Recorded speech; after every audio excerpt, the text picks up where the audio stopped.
The following is a production of ProDubShuns.com. Rock and roll live.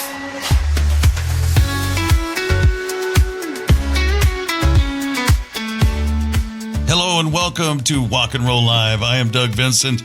I am a polio survivor, crutch user for years, and then transitioned into a wheelchair user over the last 20 years. And with me is Eric Aguilar. Hello. Good morning, friends. My name is Eric Aguilar. I have cerebral palsy. I'm hard of hearing, and I'm also a walking stick user. How you doing there, Doug? I am good. How was your week? I think you've been going to seminars and classes and all that, right? Good. After a month, I graduated from the Leadership and Management School for the United States Coast Guard Auxiliary that I'm in. And in just 7 months, the Leadership Academy on June 24th, and then the virtual graduation takes place on July 1st. Awesome. Well, congratulations. Thank you, my friend. Anything else planned? I know you're always working on something. Well, today is my fiance's birthday. I'm looking forward to that. Well, happy birthday, Amanda. Very good. So what are you doing for her? We're going to go to Augie's Sports Bar and Grill down the street from the house for lunch. And then later on this evening, me and the family are going to take her out for Chinese food for dinner. Wow. You guys are going to eat good today. So, well, I have to tell her happy birthday for us. All right.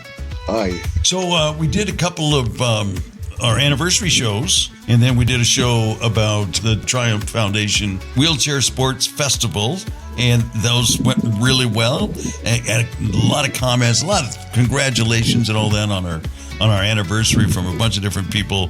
Also, Andrew Skinner, if you remember him from Triumph Foundation, he wrote a little note and said, "What a great episode. Thank you so much for joining us at the event and helping us share stories and make sure others in the community know we exist." So we appreciate that very much, Andrew. Like I say, lots of emails from our anniversary episodes, a lot of congratulations and well wishes. And then also we had our Rolling Start board retreat in Palm Springs. Got to do that a weekend before last. And it was the first time that we'd all been together, all the board members, the executive director, a number of the staff members.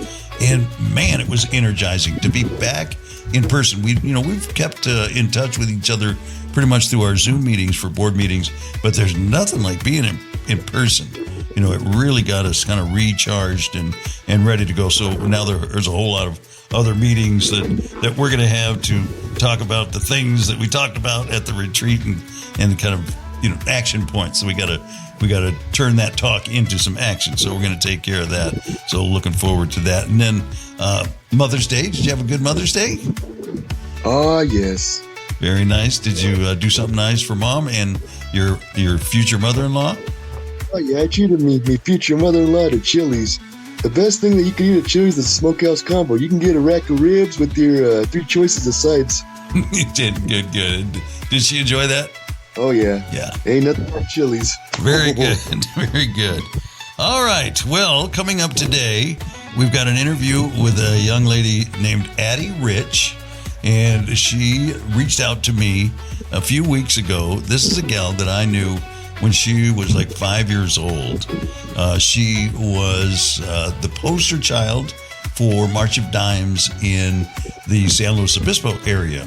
And I was on the radio there. And so we met through my volunteer work with March of Dimes, got to know her family. Wonderful, wonderful family. They kind of took me in as, I don't know. I was too old to be their son, but just a good friend. And we spent a lot of time together. And so we reconnected. And now she's not 5 anymore. I've been here for almost 40 years, so that kind of helps you do the math. But we're going to talk to her today and hear about her journey from 5 to where she is now. I think it's going to be fascinating. So stay with us. We'll be right back after a word from Agar Professional Training. We'll be right back, folks. Get ready for one of the most heartwarming episodes yet. Introducing Agar Professional Training, where we believe your greatest asset is your team. Investing in their development, knowledge, and happiness is crucial for the success and growth of your business. To reach new heights, you need to hire smart, talented individuals and empower them to work in their areas of strength and passion. At Ugyar Professional Training, we're dedicated to helping your employees become happier, more productive, and fulfilled, because when your team thrives, your business thrives. We can help your workplace work better. We offer customized workshops and one-on-one coaching to help teams and leaders build trust and have better communication. We also offer strategic planning sessions, among other services. Elevate your team with Ugyar Professional Training.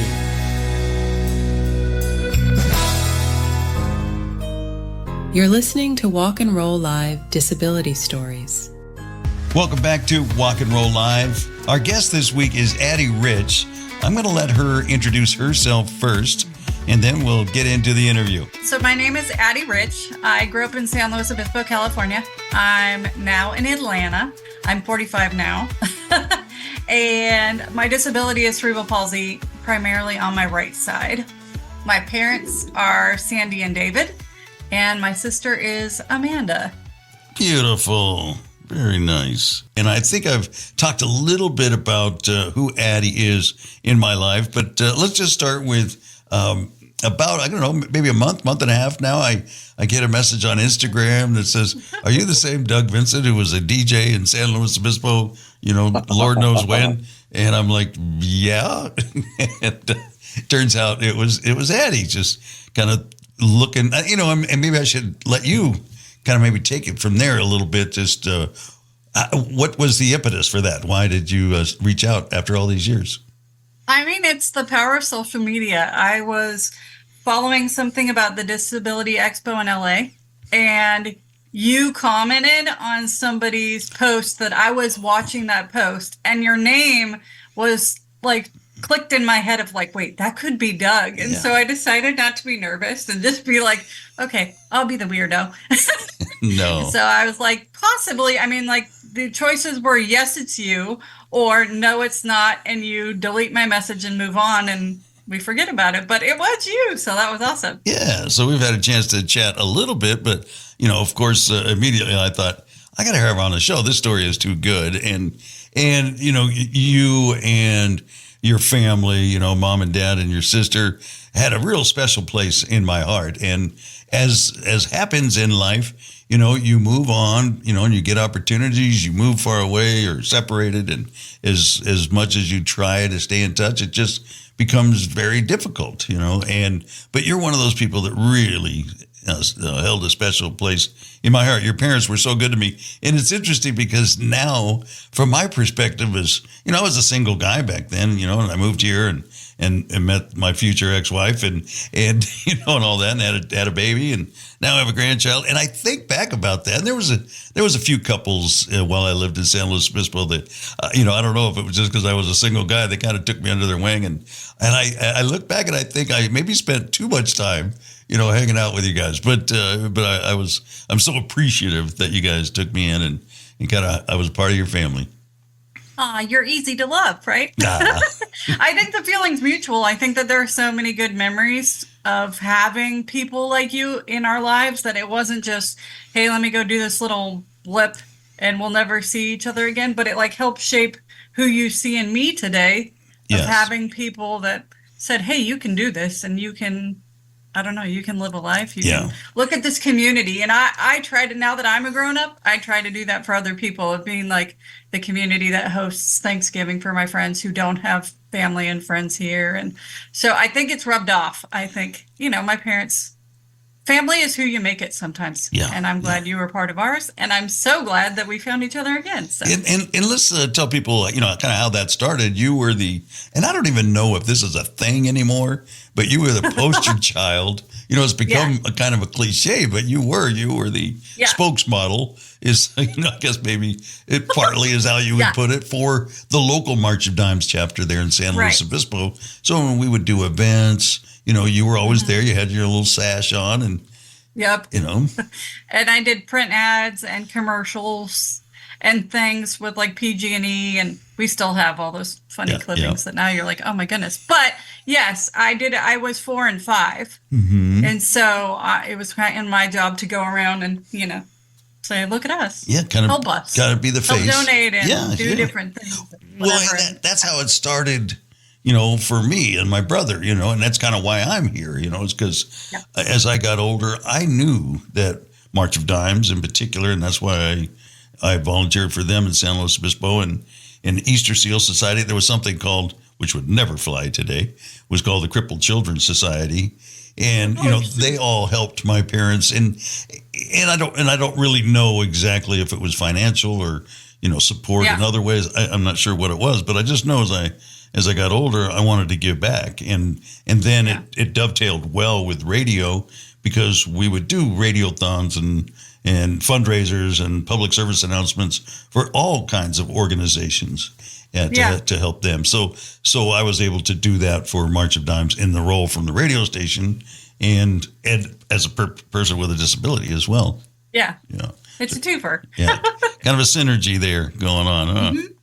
So of course, I moved away, had an opportunity in the Inland Empire of California, and you went on and we're growing up, and I'd love to hear about your experience, because for other than really Eric, I think on this program, most of the people that we interact with and talk with are people who come to disability later in life through a traumatic injury, a brain injury, or a spinal injury, and so it'll be a different perspective that we get from week to week from somebody who's grown up with it, like you, me, and Eric.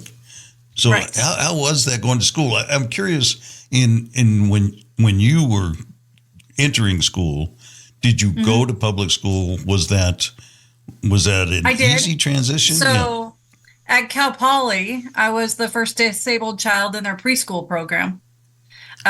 So that was unique. Of course, I don't know all these things, I remember preschool and getting, they gave me a buddy who I loved, and still every once in a while pops up in my life, and it's fun again to be like, hi, to kind of guide me and make sure I had constant eyes, because, we like to trip and fall, and they're like, well, what do we do with this? We can't just let her stay by herself. So I kind of was given a buddy system of one of the students that was, taking the classes and whatever. So that was that. And that's kind of from the get-go. And then, obviously going into elementary school and stuff, I was always mainstreamed, because for a lot of us with CP, our brain is fine. Our brain is more than fine. It's pretty smart. It's the body or certain parts of us that don't want to agree. So we do better in mainstream because we don't need accommodations. Maybe I needed more time to write because of the fatigue and stuff, or take tests. But in general, I didn't need educational adaptions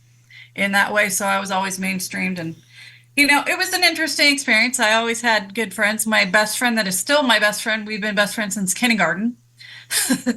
So she, is one of my protectors, I guess, along with my sister. You always have people that, kind of, if you're lucky, pop up and are the people that love you all the way through, which creates lifetime bonds. But that was my experience. I think, and Eric, I don't know if it's similar for you, but bullies are a big deal. Yeah, right. I know how that feels. Yeah. So, overall, it was a good school experience. High school was when the bullies really kind of stepped up, and we had to have some more intervention. But it was nice that and I'm sure the same with you guys. You had your friends that stepped up for you. Yeah. Oh, yeah, for sure. And I always had my friends would be note takers on carbon copy paper if I had fatigue to write the notes. This was pre-computers, Or, your iPad is back in the day. Mm-hmm. But, I always had good friends that, they'd write on the copy and then peel one off, and I'd have my notes. And there were far more good people than there were poor people, I guess. Yeah. And that's the thing that, and we've talked a little bit about it here, because I predate you by a while. A while. So I went to a school for disabled kids, and I don't know what the term they used back then, what they called the school, but it was a 2-room schoolhouse with kindergarten through 6th, I think, and then 7th through 12th. And, so you can imagine, the education probably wasn't as robust as it would be if, you were in a class with all the same age, because one teacher had to give 5 or 6 years of lessons. Right. Yeah. So we're a little behind, but then we got mainstreamed in 5th grade. And I would love to ask, my folks now, it's one of those things that as you go through life, you just went through it. Like you say, you don't really think about it and what all the particulars were, and I never thought to ask, but I would love to know what exactly the process was, because it seems like as years went on, there were parents had to fight for that right to have their children mainstreamed, right? Where it just happened. I remember the one thing I do remember is the doctor, our orthopedic surgeon at the time, was instrumental in, writing. I don't know if it was a prescription or what it was, but he signed off on it, recommended that we be mainstream. Yeah.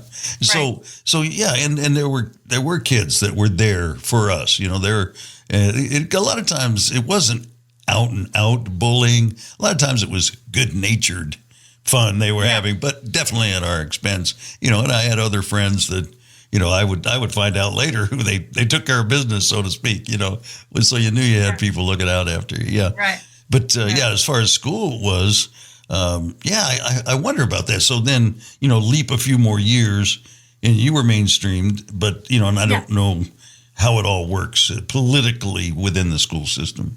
Who does and who doesn't get mainstreamed? I mean, I've been lucky that I've always had. Well, my parents taught me to be an advocate, and knowing my parents, kind of know how they work. So I haven't ever been afraid to say this is what I need.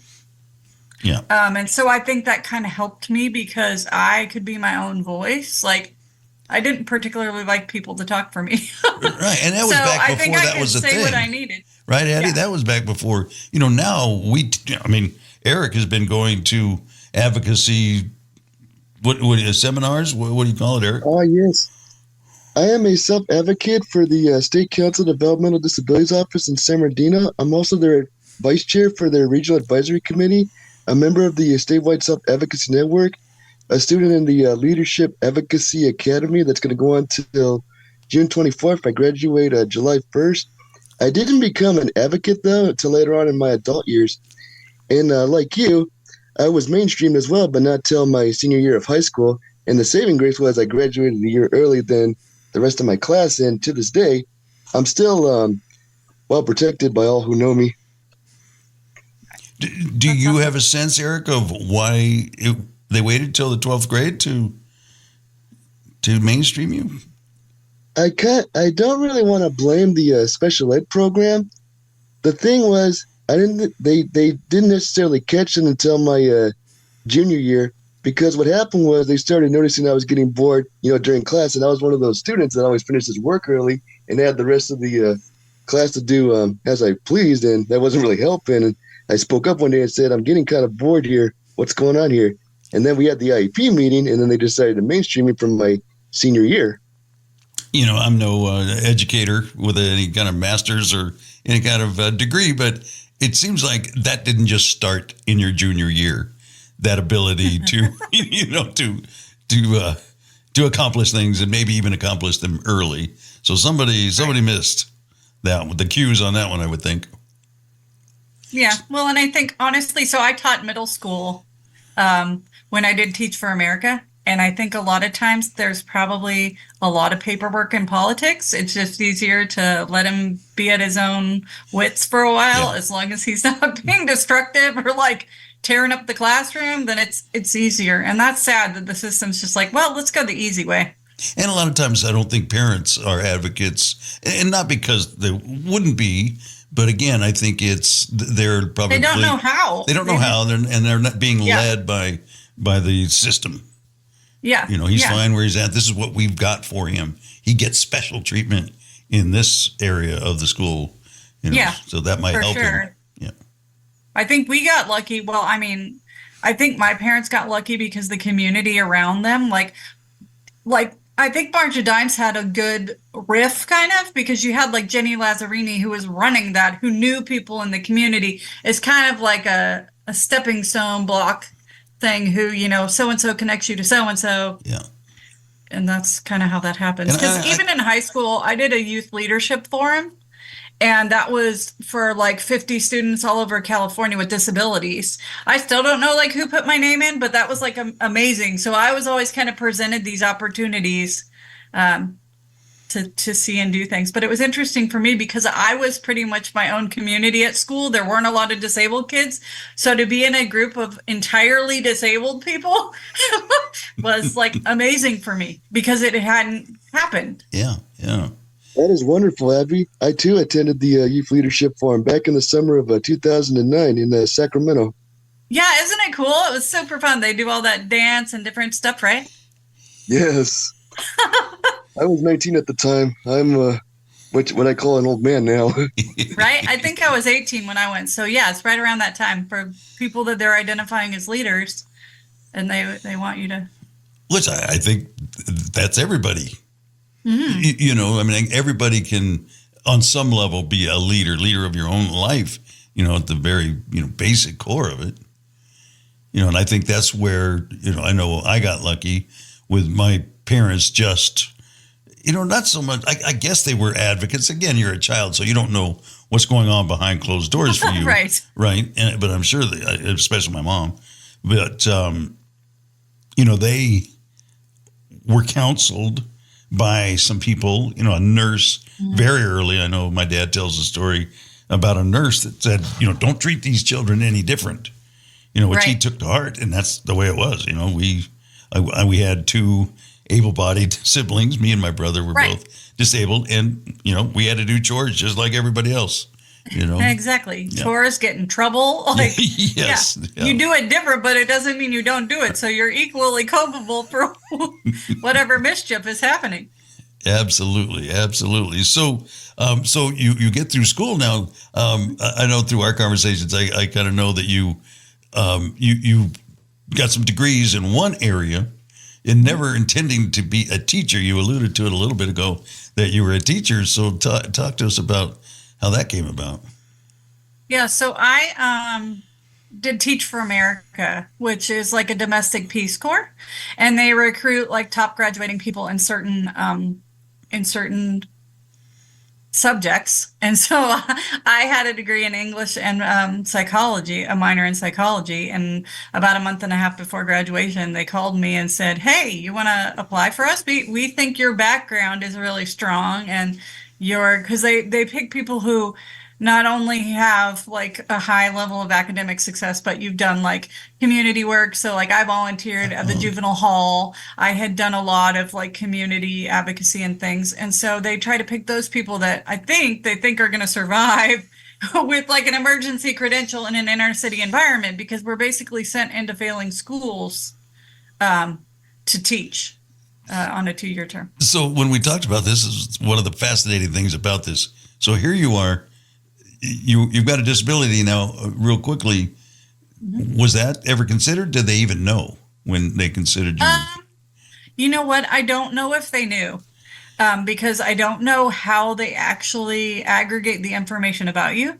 But it was pretty clear that nobody was quite prepared. Okay. Once they did select me, so they called. The interviews were literally like 2 weeks later, already set in LA, and we're like, "Hey, you need to get down here and do these interviews." I did so well in the interviews. They're like, "We're not allowed to tell you this, but we're telling you sort of that we've chosen you." Well, training was in Houston at U of H. Well, I got there with my wheelchair and everything that I need, and nobody had figured out like, how do you transport me? Like, oh, my room can't be on the second floor because there's no elevator in these, dorms. And like there was so much that everybody went, "Oh, wait a second." They were playing catch up. Yeah. So, I mean, I can't say whether they knew or not. I felt like they didn't know, except for the people that had met me at the interview. But that's a very small quorum of people. And evidently they didn't, Apparently they didn't forward the memo. Yeah, exactly. So, and I use my chair not all the time. So to their defense, I use it when I'm like fatigued or have to go long distances, or like I did always have it with me in my classroom. I didn't always use it. So, who knows? The memo got lost. And the other thing that struck me is you're coming from San Luis Obispo, which is Norman to Rockwell in a lot of people's minds. It's an idyllic little town of maybe 20,000, right? 25,000 when school's in session. I remember when I moved there, because I was born there and then moved away when I was a few years old and grew up in Santa Barbara and then came back to work there. And I remember when summer hit and it's like, what happened? Silence.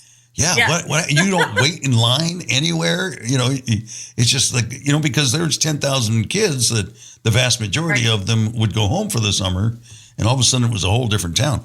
But so you come from that and you are then plopped into the middle of inner city Atlanta. Into midtown Atlanta. Yeah. And I was like, skyscrapers. I mean, I'd seen them going to LA or whatever, right? But to like live amongst them or like have to figure out public transport or any of that, like, whoa, I don't know. I immediately was like, maybe I need to turn around. Nobody told me. Okay, so this is like, obviously pre-Uber, or anything like that. And you also revealed that you didn't drive, still to this day. I don't haven't drive. Driven. Yeah.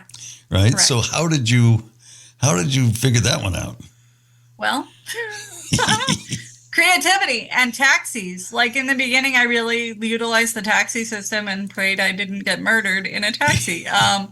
But over time, I met a taxi driver that I actually contracted him and paid him a monthly wage. So I didn't pay the exorbitant fees, and he would pick me up every morning. In his taxi? Yes. Yes. Mm-hmm. Mm-hmm. And then in the afternoons, it was pretty much I would ride, public transport back because it's daylight and I'm not concerned as much. Right. And they had a good system where you could utilize that. And I made friends. I made other teacher friends that knew that I didn't drive would, help me along the way. I don't know how I did it. Now being this age, I'm like, what did I do? Well, yeah. Like I do that too. And I'm sure Eric does too. There's many, many times you look back at things that you accomplished and you think, how did I do that? Because I just didn't know any better. Right. Something needed to be overcome and you do it, and that's, I want to highlight that. And I have no studies to back this up, but I feel like, disabled folks are, have creativity in spades just because, it's a muscle that we flex all the time. We have to be creative creativity about and resilience. Yes. And overcoming, barriers that we face every day.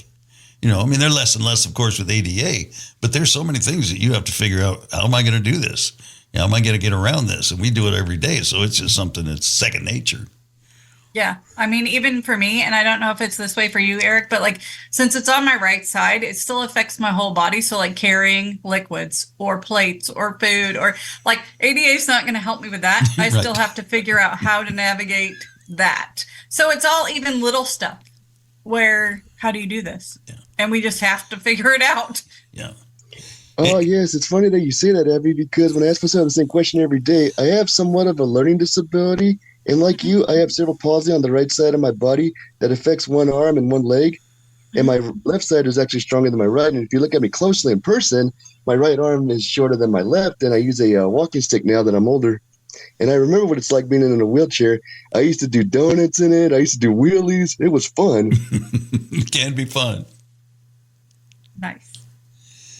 So you live in Atlanta still, right? Mm-hmm. So, and not a teacher anymore. How did that transition? How did you transition away from teaching into another career? I mean, teaching was an accident. Yeah. Teaching was like a volunteer position, basically, that I didn't know I was going to do. And you meet people along the way, and you get different jobs. And it's difficult as a person with a disability to get a job. There's a lot of people that make assumptions. Your resume looks awesome, but your body, when you walk in, looks like way different. So I think you have to almost sell people on yourself, which is it can be very difficult. Yeah. So I kind of bounced around and did a lot of office work and admin and different things. And then in 2009, I started working online, sort of flexing those skills that I had gotten from my English degree and doing different things like that. Because you've kind of now I've removed what I look like. You don't know. Yeah. And it's all about what you can accomplish. Exactly. Yeah. And I don't have to tell you. Mm-hmm. And so that transition, I think, was good for me because it helped my confidence to see myself as a professional. and be like, oh, I really do know accounting, or I do know bookkeeping, or I do know, all the things that I kind of do now. Yeah. So, I mean, I think the shift was a good thing for me, but otherwise, you get different jobs that pay the bills and you meet new people. I like to think I'm personable. And so it's kind of have this job and then meet somebody who tells you about this job and they get you in the door because they speak for you. And your resume is a bonus. And then you just, hey, I'm sitting in one place. If you don't know that I'm different, I can fool you. That's one thing with my career. I think the first job I got maybe had something to do with my resume, even though I didn't really have any experience. But the first job I got didn't really require a whole lot of, they just needed somebody to fill a seat and keep it warm. But, then you start to build. But like you say, you start to meet people and, you're honing your skills. They see what you're capable of. And then from then on, I think every job I ever had was, a referral from somebody or somebody who knew me by reputation, that kind of thing. Yeah. A couple of things. I kind of want to maybe back up a little bit. I was curious, Sure. Like when you went into the class, how did that, what was the experience there? How did the kids react to you? Did your disability play a role in that? Did you feel like they maybe tried to take advantage of you and you had to take it back? Yes. Yes. I think, so kids, a lot of the bias that kids get are from their life experience. So it sounds funny to say, but I'm a Caucasian in Atlanta. And I'm the only Caucasian separate of one girl, and we both came with Teach for America. So I was fascinating because I had blue eyes and my hair was soft. I also was disabled, but I was as much of like a creature to them because I was so different in that way. I mean, just like in school, you have bratty kids who jerks and you have to deal. It felt a little like high school again, but then you have to remember, like, I'm the adult, I'm in control of this situation. And same, you have kids that they like look out for you because they're the natural protectors. Yeah, and so they're like, I'm going to do this, that, or the other. But like I say, I felt like I stuck out more because I was blue-eyed and I came from California and, I didn't share the same skin tone. That's a great perspective. We tend to think, like I did, you're going into, and not even necessarily about race, but you're going into, the inner city, which has got a whole different set of dynamics than a small ruralish town in California. So that's got to be a bit of a cultural shock. But yeah, I can see where it's a bit of a cultural shock for them to have someone, come into their world that's from an entirely different world. Yes. Yeah. I go through the same thing almost every day, Abby. Sometimes when I go out to the grocery store, people too stare at me like I'm some kind of a creature. But when I start smiling, they start smiling back and they greet me, and I just go about my way. Yes. Yeah. Right. I mean, I think naturally as a disabled person, we get put in a job of making other people comfortable. Yeah. Like it becomes our burden to bear, not theirs, and so we naturally are kind of good at that. I mean, more of the parents said, I don't want a white lady to teach my children. They didn't say, I don't want a disabled person. That was secondary to the fact that they didn't want a Caucasian person as the teacher, which was fascinating to me. Yeah. Yeah. But, it is what it is. But it was a good study of people to show you that sometimes, like, whatever sticks out more to them is what they focus on. Yeah. And then by the second year of teaching, I had a reputation, and I wasn't the white lady from California. I was Miss Rich, which is a good teacher. How it should have been. Yeah. Sometimes I'm called a mysterious figure or a man in shadows. Well, there you go. Right? Nicknames. I'll have to write this down. I had no idea. Right? You better write that down, Doug. Yeah, I'm learning some new things. See, that's why he's a mystery. AKA. I've been with him for a year. I never knew that. Now I know. Right. So, the other thing you said, Addie, which I don't know if people caught it, but they might be surprised, but you started working online in 2009. We're thinking of all this happening, just through COVID and beyond, but you were doing this quite a bit earlier. Yeah, I was doing it in 2009 when people didn't believe that it was a job, and they would constantly say, no, what do you really do? And I'd say, no, that's what I do. I have a multiple of clients and I'm performing a task. So like I'm the bookkeeper and I had like 5 clients, and I've still kind of perpetuated that to this day. I work in electrical distribution now, but I have, side clients who I also help with books and operations and things. So you have your main job, and then you have freelance, say, that you do Exactly. on the side. Yeah. Contract Your side work, hustle. Yeah, a side hustle. That's what you have to have nowadays. But I mean, those things have kind of spun me into the lifestyle that I like. And I have a warm place in my heart for small business people that are trying to make it, and they don't understand that part, and they can't afford a ton. So obviously they can't give me a 401k or like a consistent pay, but I want them to get the dream that they have. And so I'm the little part behind that's working, doing their books or making their invoices or. Yeah. Well, and you probably can speak to this, that there's a certain amount of security that comes from having multiple jobs. They're not all going to go away at one time. Well, and I mean, that's been the saving grace because like with COVID, one of mine that is now a smaller freelance, I was her landscape coordinator before I got this current, bigger job that I have. And she shut the landscape division in COVID because there was nothing to do. I'm sure that's one of the first things that went away. Yeah. Right, and it literally was like, we just got to go away, and she didn't want to do it. Yeah. But she had to do it. And so, it left me in a minute where I was like, oh, shoot. Hi. But then, this job that I have now came along. But having more than one person, I enjoy a lot of different people. And, that, I don't know, it works for me. And I nothing is the same every day. Yeah. Oh, yeah. That's what drew me, I think, so much to radio. It was every day was different. In the jobs that I had before, I had some pretty monotonous jobs.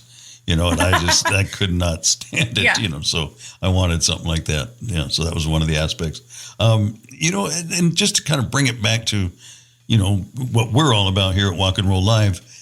Again, do you think your disability helped you adapt to all those different things, or how did it impact you? You think? I mean, I know you don't live your life through that prism 100% of the time. You're just you're a person, just trying to get through life like we all do. Yeah. Your career is a big part of that, and you want it to go forward, and you're looking for opportunities, and you're trying to do the best work you can to to form a reputation that people are going to want to hire you. Blah blah blah. But yeah, I'm just curious, from this perspective, how it handled. Yeah, I mean, I think with a disability, like you have to be inventive. But like my parents were also really good at like teaching both my sister and I to dream and like, what do you want? And so they kind of made, having my back surgery in 1991 and learning to walk again. Nope, we're going to get through this because you're only 12 and you have a long way to go. So there's a lot of the resiliency, like we keep saying, resiliency, I think is a huge part of that. But I mean, if you show up in a different body, you're forced to adapt constantly. And so it's useful in every part of your life, right? Nothing is a true catastrophe because you've had to get through so many things, being your own advocate, that you just figure it out. And I mean, I would never want to be different. Me either. Life is like boxing. You'll get knocked down, but it's up to you to choose whether to get back up or stay down. Exactly. Yeah, right. Everybody gets knocked down. Yeah. Yeah, everybody is like, would you like to be different? Like, would you like to be normal? Whatever that is. I'm like, no. Maybe for one day so I could wear high heels and just see what that outfit is like or go for a drive. Mm-hmm. But I think I would hand the keys right back and give the shoes back and be like, okay, that's enough of that. Thanks. If there was a magic pill that could take away our disability entirely forever, I would look at it for maybe 1 second in my hand and then smile and just throw it, because look where we are today. We've transformed our disabilities from a curse to a blessing, and look at what we've accomplished in spite of all that. Yeah, exactly. Yeah, we've seen example after example on this show, right, Eric? Yeah. Yeah, I mean, I was listening to your shows. I was like, I want to meet all these people. Like, we need a room, and we all need to be in there because everybody is just so fascinating. But whether you were born as it or came to it or what, I love seeing resilience in human story. And You guys do a really good job of highlighting that. Well, they do it for me. I mean, I invite them on, and even though I've said it before, I know all these people.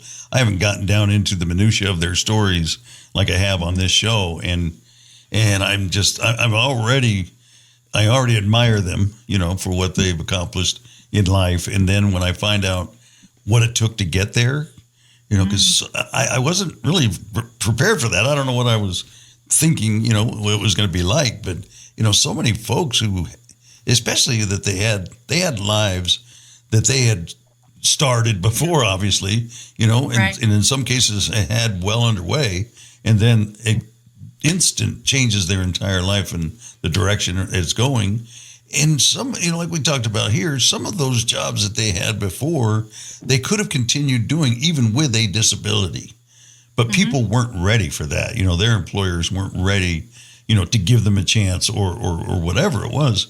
And those folks that's the knocking down. They got knocked down. Yeah. And then they went back to school and got a diploma in something entirely different. And now their life, they're doing an entirely different thing. So it's just like my hat's off to them. Yeah. I know. I'm listening to those stories. And even though we're all the same community, I'm like, oh my God, I couldn't do that. Yeah. And then it's like, but you are doing it. Like, because it's hard to step outside of yourself to realize it. Because Eric and I showed up this way. Like, I don't know any different when people say, oh my God, like, how is that to be that way? Well, you tell me what it's like to be you, because I don't know any other different than me. And this happens in some way, shape, or form a lot. But I know when I first started driving, and I'm driving with hand controls, and people are asking me, what's it like to drive with your hands? I don't even know how to answer that. It is what it is. Not like I drove with my feet now. I'm switching to my hands. Yeah. I've never driven with my feet. I have no idea what that's like. It's like me asking, what's it like to drive with your feet? Yeah. So yeah, totally. Yeah. So what do you? What are your plans for the future? I guess. Where's Addie going? I mean, right now I'm loving my job. I started a little side gig called the Campers Outpost, and I make mugs and different things. Everything you kind of forget to pack when you decide to camp. I bought property in North Georgia, and I was staying up in my camper, and I don't know, I get these 3 a.m. brain children of like, hey, we need this. And so it's sort of evolved over the last year, but I'm making sarcastic tumblers and different things, which I love doing. It's fun to use creativity. I mean, English degree, so that's how that comes That's awesome. I'm glad you brought that up, because I wanted to ask you about that, because, I did a little lurking on your social media, and I'm like, she likes camping. So I wanted to ask her about that. So that is a side. So do you have a website or anything that? I do. Would you like to share that here? Campersoutpost.com. Say it again. It's thecampersoutpost.com. Okay. Good. And that's one of the funny things. Like when I found that girl and how I kind of found you over the last, let's say 3 or 4 months, I've started to kind of like get more into the disabled community and like identify more with that persona than I did before. Before it was like, I just want to hide in normal people, quote unquote. Yeah. Now I'm like, no, I'm getting older. I need more things. I'd like community that can identify like Eric or, different people. And so I started joining the different things. And part of the ways I was cracking myself up when I was thinking of these different sarcastic mugs was like disability themed jokes. Yeah. Kind of to put on mugs and stuff. And that's sort of how that got born, was like, oh my God, what if I put this on here? I like it. Yeah. We'll put that up on we have a resources web page on our website. So we'll put that up on there. Yeah. Awesome. Everybody needs to laugh about it. And I mean, sometimes people point out like the stupidest stuff that you're like, okay, you didn't need to point that out. So might as well point it out on a mug. Yeah. One of the mugs says gravity and I don't get along. Perfect. Because I like to fall. So different things like that. Like I have a lot of funny things because, as I get older, I've fallen much more and I have to find a way to just be like, haha, whoops. Yep. That's kind of how I knew that it was part of the transition to the wheelchair. Let me put it that way. Yeah. Because, at first, I remember at first I thought, this is kind of funny thinking about it, but I thought that my crutches were getting shorter because every time I would change the tips, the end was kind of mushroomed and I'd have to file a little bit off. So I kept like dragging my feet as I swung through. And I thought, so I went to a welder and had them add a little bit to the end, just like another quarter to a half an inch to the end. And it didn't help. And really not until years later, I thought that was the issue. Yeah. And not until years later did I really realize, it wasn't the length of my crutches. It was just, I wasn't, I was getting weaker and I wasn't holding myself up enough not to do that. Yeah. So, little things like that, Vanity doesn't always help. I mean, I use my walker most of the time now. Yeah. Which before I really wasn't. And then it's been about like the last 8 months or so where I'm like, okay, I'm going to do this because I feel less steady on my feet. Right. And yeah. You just have to acknowledge that things are changing as you age. And I really fought it. So now I'm like, hey, wow, if I use my walker, I can put a cup on here and, trying to find the good things. But I mean, like we say, people judge. And so going out in public or like even trying to catch an Uber who has a big enough trunk for either your walker or your wheelchair, since you can't select the car type, things like that. Or even when you do, Uber, something else shows up. Yeah, there's been that. Hey, listen, people. Yeah, make that in your app. We need that because I mean, it's been a real challenge. Even like I flew into California and I was going to take an Uber, but I ended up taking a taxi to the hotel because it was a van. And I knew I could fit my stuff. Yeah, and if I called an Uber, I wasn't sure. Yeah, yeah. So. Yeah, I haven't used Uber a whole lot, but, in the times I have, not necessarily what you hit the icon is what it's going to show up. It's whoever's close enough. Yeah, yeah. Well, good. I appreciate it. I know, you're working at home and you got people covering for you. And, so the break time is over.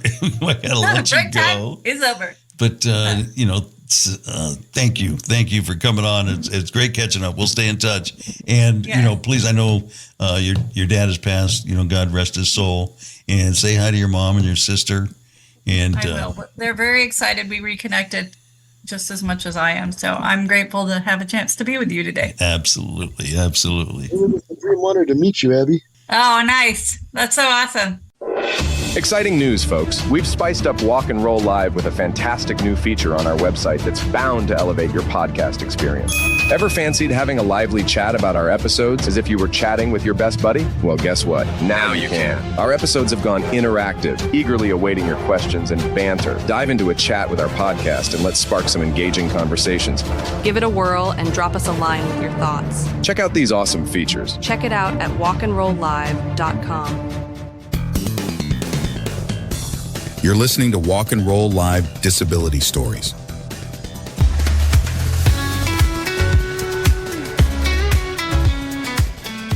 Howdy, friends. Welcome back. And welcome back to you, Eric. Hey, so do you have any events coming up? I know there's the disaster preparedness seminars at Possibilities. When's the next one? We're going to be back again for the second training for June 12th. Don't forget to register online for teampossibilities.org. It is open to all members of Possibilities and caregivers. Is there a particular theme of this installment? It's just your standard disaster preparedness training, but leaning towards people with disabilities. Gotcha. But I know you do 4 during the course of this series. Are they all the same and you give that 4 times, or does each one have a specific topic?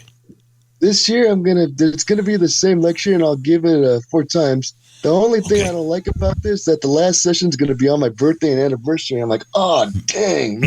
Is that good or bad? That's bad. I wanted to be my birthday. You got celebrating to do. But thankfully, it's not till the evening. Yeah, good. All right, good. All right, so Addie was talking about her little side deal that she's got going. So we'll add that to our resources page. And we're adding stuff all the time with our trip to Triumph Foundation's Wheelchair Sports Festival. We met a lot of new organizations. So those are all up there. If there's something that you're looking for that you don't find on there, let us know and we'll help you track it down. Otherwise, check out the page. If there's resources that you're looking for, we're adding to it all the time. And there's a lot of good stuff there. We've had some good results from that. And next week, I have no idea who we're going to have on, but I'm reaching out to a bunch of different people. So we'll see who comes up. Let me tell you, Doug, I really enjoyed today's episode. It was very richful, and two good things came out of it. It was a richful reunion for you. And for me, I made a new friend. Yeah. You get kindred spirits, right? Oh, yeah. Yeah. All right. Well, thank you for listening from the Aguiar Professional Training Studio. For Eric Aguilar, I'm Doug Vincent. We will see you next time. Have a good one, folks.